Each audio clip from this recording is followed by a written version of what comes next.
Concern about climate change, along with wider environmental awareness, is not the exclusive property of Christians.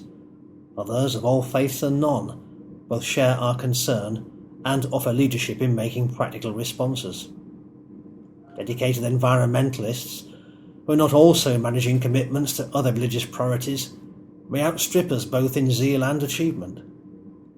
So what, if anything, is the distinct Christian contribution to the cause of treading lightly upon the earth?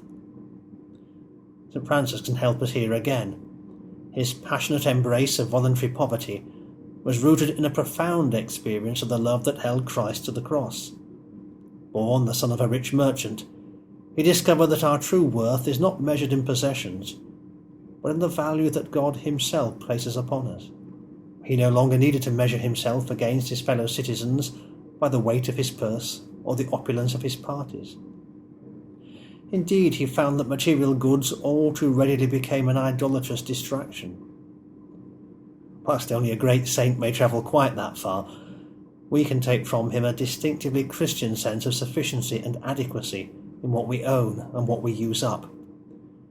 A more modest environmental footprint suffices because our exploitation of the world's resources has ceased to be a constituent of our self-worth. And from the broader Christian tradition, we can take the notion of prophetic action. A few low-wattage electric bulbs may not of themselves prevent global warming, but they are not lights hidden under a bushel. Whenever we take some action that shows how the world is when God's reign is acknowledged, we are erecting signposts to his kingdom. From the ground-sourced heating system in Manchester Cathedral to the zero-carbon vicarages in Worcester Diocese, Christian individuals and organisations are making visible statements of how to tread more lightly. What we cannot yet do everywhere, we still do somewhere. And in that instant, when my newest acquaintance looks just too long at my feet, I remember that I am part of it all.